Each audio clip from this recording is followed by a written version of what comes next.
Thank you, Jay. So I'll briefly just give you a little background on non-toxic Irvine, and then I'll be introducing Dr. Dean Baker, who will provide a really outstanding presentation for you. So in Irvine, in 2015, in May, some residents, led by a woman called Kathleen Hall, she was here yesterday, I don't know if she's here today or not.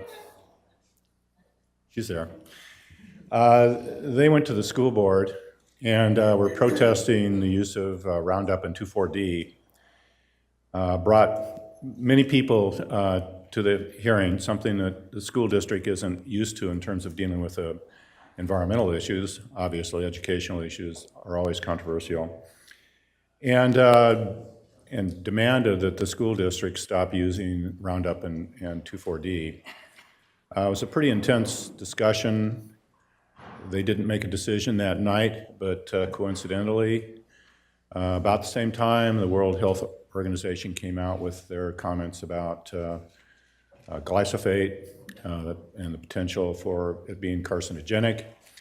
And shortly thereafter, the school superintendent then just banned Roundup and 2,4-D at the school district. So just banned it. It was interesting. They made that decision, and then several months later, I got involved. So I'm retired. My wife, we still have children. I had two that were in middle school, and so part of the quid pro quo is when I was working, she stayed home and took care of the children. So when I retired, it was my turn to do the same. I have to tell you, it's taking care of children, being responsible for the home duties and whatever is a pretty awesome, very demanding job. But also, she wanted me to get involved in the community, and so I joined the PTA at Vista Verde, where I think many of you were yesterday.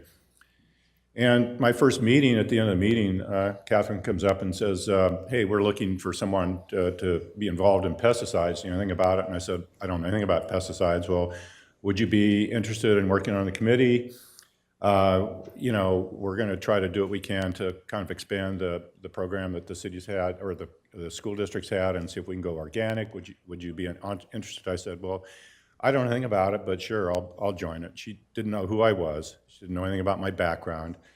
I didn't know that I'd worked in government off and on for 40, 45 years, that I was very strong in terms of environmental issues, et cetera.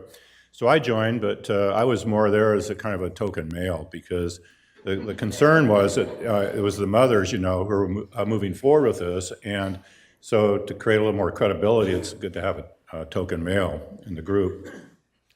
So at our first meeting, we all met, which was in September of 2015, and decided we would move forward with this. And it was at that time I was able to explain that my role in government, that I understood government management, whatever, how it operates, that's really what my contribution could be to this group. I certainly wasn't technically qualified for it.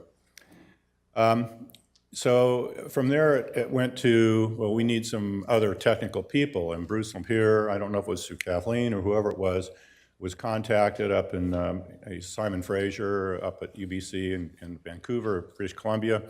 And so he agreed to provide support. And he also recommended a couple of professors down here, Dr. Baker, I think Dr. Bloomberg was part of it, that they might be interested in. Of course, they're in our backyard. They were part of this group. And so we decided we would follow through with that, but it was a very slow process.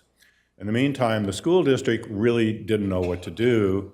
And again, it was Kathleen that had the contact with Beyond Pesticides, and she said, well, there's this group called Beyond Pesticides, perhaps we can get them involved. They do all kinds of things. And being in government for a long time and being at a pretty high executive level, it was like, okay, well, we can bring them in, but the fear was they would come in and put on a short training program and then sell their product. And so it was more them marketing their product with some education. And that was my biggest fear, and that was the school district's biggest fear. So anyway, eventually talked to Jay and Chip on the phone. Perhaps there might have been others on the phone. I was pretty hard on him, demanding to get this information. I did some background with other communities that they'd worked in. and came to the conclusion that this group could be helpful and that they weren't going to sell us a bill of goods. And fortunately, they weren't turned off and decided to set up a program for us that eventually would happen about 6 months later. In the meantime, the feeling was, we really, and I think yesterday when we were at Vista Verde, having the school district go organic, but not having the city go organic, really was cross purposes, because the school sites and the parks many times are adjacent to each other. So that's when we decided that we would start working with the city council and with the city. And so again, from my experience, it's a kind of a bottom-up, top-down. You need to talk to staff. So we went and talked to Dennis Chody, and it surprised me that he was very supportive of this concept. But his comment was, well, remember, we can only do what the city council allows us to do. There's only so far I can go, but to go as far as you want to go and have it declared organic would take a decision by the council. And they would have to provide that leadership. And of course, we understood that. And in fact, the following week, we were meeting with 3 different members of the city council, including the mayor. Christina at the time was one of the council members, and the mayor was a very technical person with a PhD. He was on the vector control board, was concerned about Zika. And so he was really tied into this whole issue of fighting disease with pesticides, et cetera. And the good news is, by that time, we'd established the relationship with our 2 advisors from UCI, and Dr. Baker was one of them. And so he came to the meeting when we met with the council members. And if it weren't for him, I don't think this would have ever moved forward. Because he could sit there and debate with this other PhD that had a background in science, was involved in vector control, was concerned about pesticides. And so they were able to go back and forth. And by the time the discussion was over, he was okay with moving forward in this direction. And that was, in my opinion, absolutely key. The other 2 council members, one of them was a liberal Democrat, the only one on the city council. And of course, she was always pushing these kinds of issues. And the other was Christina Shea, who had cancer, was a cancer survivor, and immediately caught on to this. And so it was Christina that really took the leadership from some draft policies, which I'd written. Arcata in California, Northern California, had come up with some really good policy, and she took it, worked with their staff, and they're the ones that actually developed the policy. And she really didn't, you can't, through the Brown Act in California, you can't negotiate with more than one other person on the council without violating law. And so she took it upon herself to work with the staff and develop a policy and set the hearing. In the meantime, Non-Toxic Irvine, we were a small group, along with our advisors, were able to get a number of people to come to the first hearing. So we had probably 85 or 90 people in the audience. The council was surprised. Typically, they have 20 or 30 people sitting in the audience, and half of them are asleep. And it included mothers, it included children, it included people that had issues with cancer. And so it was a very, very powerful hearing at the council. And the beauty of it is that because Christina had worked out the policy with the staff was in agreement with what they could do, which was a modification of the existing IPM program. Really, it just said organics are first. We definitely are going to go in that direction first before we do anything else, before we go down and use the really toxic chemicals. That'll be the last resort. And so they agreed to it, and the council, we knew we had 2 votes, probably 3 with the mayor, but we didn't know that we would have a unanimous decision. And again, both Dr. Baker and Bloomberg make presentations, very powerful presentations, and by the time it was over, the council, it was a unanimous decision. So that really is what really got us started. So then we went back to the school district, and the school district didn't know what to do. They had no idea what to do. So they'd made this policy. They said, we're not using Roundup or glyphosate or 2,4-D any longer. We're going to go totally organic. They decided to go totally organic. And so, as Kim would say, organic by neglect. They just didn't do anything. They just let everything kind of be what it was. They'd water and cut the grass and do whatever, but they didn't apply any pesticides or herbicides or anything else. So that's when this discussion with Beyond Pesticides played a role, and they came in and put on a presentation. So they met with the school district staff, brought all their technical people in, spent, I've got to go, 3 minutes, got all their technical people in, and then the next day put on a large presentation it was opened up to the city as a whole, bringing in all kinds of people, and that really kind of kicked the whole program off. So I wanted to give you a little background on it. What I have to say is that it really took our technical advisors from UCI for us to move this program forward, and from there it's been able to grow. So I'm sorry it took so much time. I see I'm running out of time here, but what I'd like to do is introduce Dr. Baker.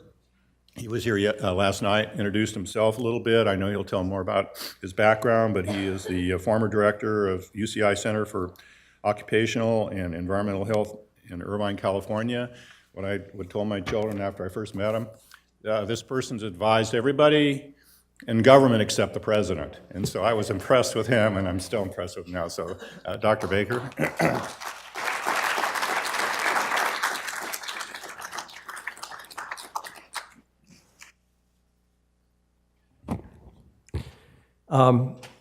Bob's story is inspiring.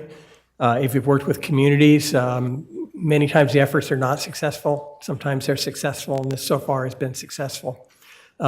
Is also overly humble. The role of people like myself who are in academics and do research is one to try to generate new knowledge, but also to work with and be supportive of communities, because ultimately it takes community and people action to get things done. So he kind of played up our roles, and thank you, Bob, but really the role of Kathleen and Kim and Bob and others affiliated with Non-Toxic Irvine, and now spreading throughout Orange County and in other states, is really the key driver that's going to try to make change. I'm going to try and see which one goes forward. Yeah, that goes forward. So the purpose, as I understood of my talk, because there may be people that weren't here yesterday and don't come to these conferences, was really to give an overview, an introduction. So for those of you who've come to conferences multiple times or were here, even here yesterday, a lot of this will be redundant. But basic point to make is, according to the World Health Organization, 22% of the global burden of disease is due to environmental factors. And by that, they don't really even mean just diet, but air, soil, water pollution, noise, the built environment, agriculture, irrigation. So we're going to focus today a lot, because that's the purpose of this society, on pesticides and organics. But there's a whole world out there of environmental factors. So collectively, it can cause 26% of deaths in children less than 5 years of age. They don't really rank, but they give the list of outdoor pollution. Indoor pollution, we think of indoor pollution like mold in the United States, but actually indoor combustion of organic materials worldwide is one of the major causes of death and disability among the women who are cooking and the children. Lack of water, sanitation, disease vectors, inadequate food supply, chemical hazards. So pesticides is one of the chemical hazards, but we all know the story about lead, heavy metals, plasticizers, flame retardants. So there's a whole laundry list, broad laundry list of chemical hazards. And actually, many of the themes we'll talk about today, you could be at a conference on flame retardants. You could be at a conference on heavy metals, and you'd hear a lot of the same themes about the challenges in trying to get good regulation and reduce exposures. Built environment, disasters, global change. So what are we facing? Well, there's millions of chemicals registered in the chemical registry, but there's over 80,000 chemicals that are produced and used in the United States. Most of them were synthesized in the past 50 years, and actually there's about 2,000 new household chemicals introduced into the commerce every year. And the majority of them have not been tested. They've not been tested for other than, say, perhaps acute toxicity. And over 95% have not been tested in children. So I'm going to spend a few minutes on children, but since other speakers will talk about that, we'll also broaden it up. So in biological surveys, like the National Health and Nutrition Survey, many of these chemicals, trace amounts, are found in most Americans. And in some cases, with like DDE, even though it hasn't been allowed in the United States for decades and decades, 99% of the population will have at least trace levels in their blood. Because of the poor testing and the challenges in conducting research, we really have the classic toxic iceberg of what's known, what's partially proven, maybe what's not even yet recognized, and perhaps some will be forever unrecognized. So even with all the bad news, there's probably worse news out there when we eventually find out about the toxic extent of our problems. So what do we know about children, health, and development? Well, the patterns of illness among children in developed countries have changed substantially during the past 100 years, particularly with improvement of nutrition and control of infectious diseases. But we still have a lot of premature births, birth defects, asthma, injuries, childhood cancers, neurodevelopmental disorders, obesity, and diabetes.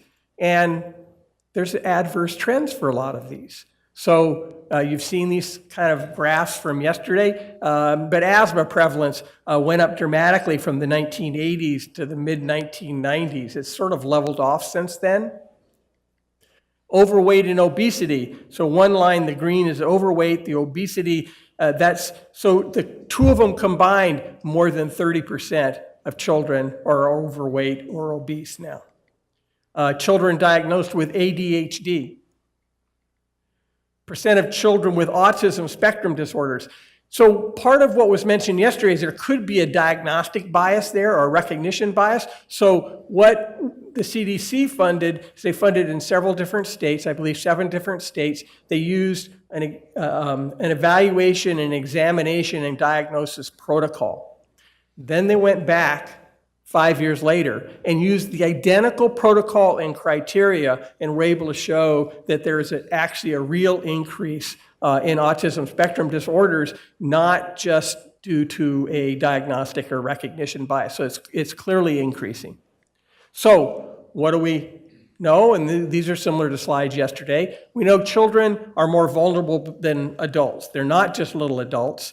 They have developmental toxicity. So from the time of gestation and development, it doesn't end at birth. The nervous system is still developing. That's why children don't get up and walk right away, because their nervous systems have not completed the myelination of the long nerves. But this cell differentiation, organ development, and growth continues for early life and really through adolescence.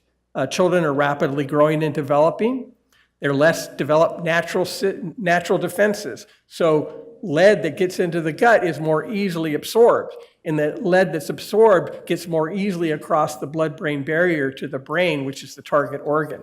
So even when they're exposed to the same amount of lead as an adult, they'll actually get more exposure or dose at the target organ. And also we know that they're more vulnerable, so the developing brain is more vulnerable. So more exposed, more absorption, more to the target organ, more vulnerable target organ. They have more skin per pound. They actually eat more per pound. So, of course, we also know children are natural explorers. They spend more time on the ground or on the floors. They have mouthing behaviors where they put there so you get a more pathway, and they consume more food than adults.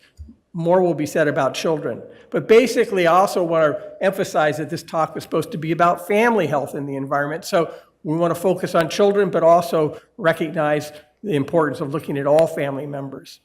Vulnerable periods during the life course. We mentioned gestation and early life, but puberty can be a vulnerable period. Exposures during puberty can have effects on sex differentiation and growth of the reproductive organs. Pregnancy, reproduction, of course, and aging. So we are now starting to focus more and more on the environmental factors that influence age of menarche and menopause in women. So mature menopause can be associated with environmental factors. And Dr. Ulrika Luderer, who assumed the position as director of the Center for Me, is an MD, PhD reproductive toxicologist, and she's been focusing on premature ovarian failure associated with environmental factors. And there's growing research, and we have neurotoxicologists in our program that are looking at this, evidence of environmental factors on Alzheimer's and Parkinson's disease, and the quality of aging as there's cognitive decline, again, associated with environmental factors that, as was mentioned yesterday, can lead to oxidative stress.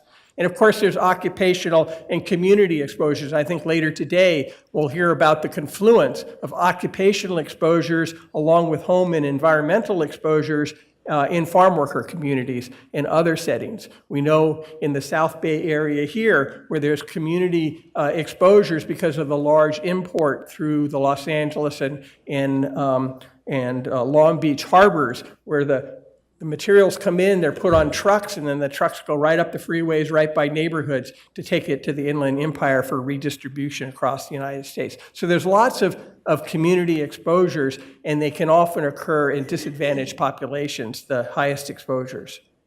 So how do we study environmental factors? This is just trying to give a background, a level playing field. There's the exposure sciences that have to measure the pathways of exposures, the settings in the media, to try to understand, is there a completed pathway of exposure from whatever is being sprayed? So, of course, with aerial spraying and drift, it's inhalation exposure, but you have to understand that putting a school right next to a field that's getting sprayed is not very smart.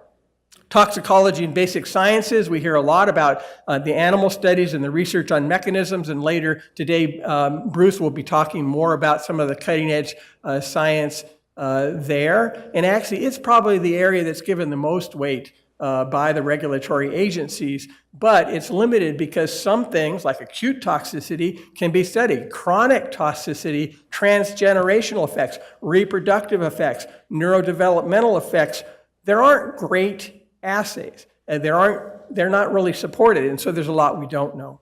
Epidemiology, which is what I do, studies the patterns of exposure and effects in human populations, both in the workplace, the home, and community. Risk assessment tries to put all this information together and make some estimates about what amount of exposure or dose might be acceptable in the population.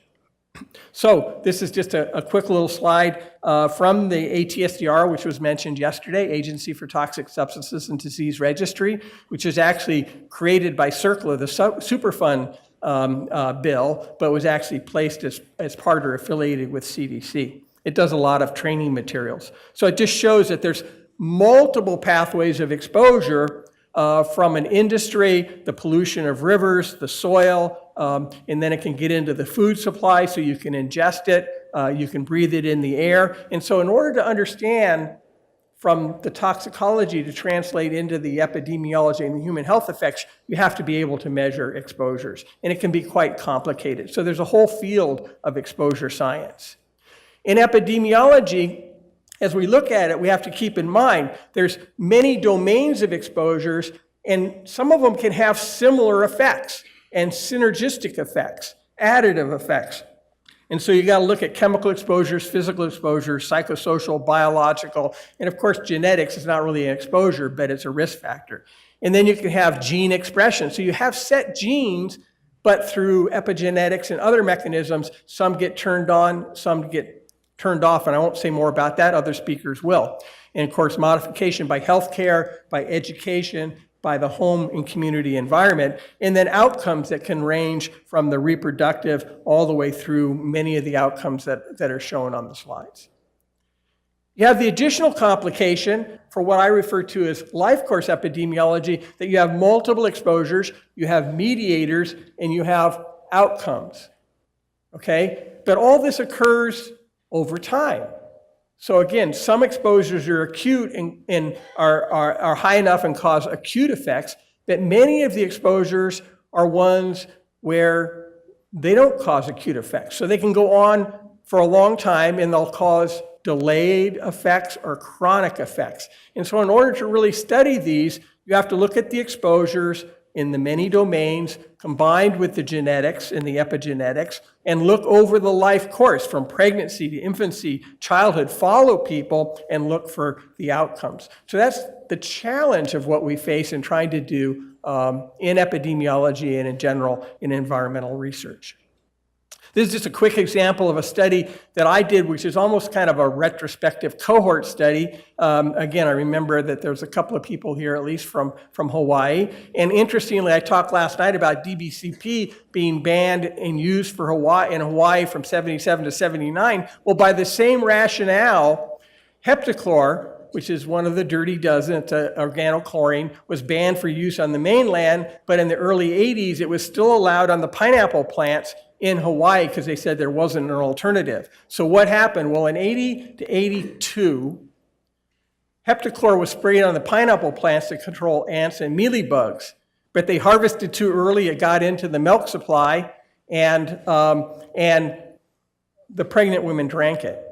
Many years later, we were then asked to go back, and we showed that drinking milk in the mothers was associated with higher blood levels in the women. So then we were asked a decade, 15 years later, to do a neurobehavioral study. Running out of time, so I'll just say quickly, what we found when we studied high school students who were randomly selected was that the mother's reported milk consumption was associated with worse neurobehavioral performance and more behavioral problems reported by the teachers who clearly didn't know how much milk the mothers had drank. We then did a neurobehavioral study in which we gave the adolescents pneumococcal vaccinations and then went back 6 weeks later and got titers. And what we found is among the Oahu-born children that there was a dose response, inverse dose response, lower titers the more the mothers drank milk. In a non-Oahu-born comparison cohort, they didn't have that effect.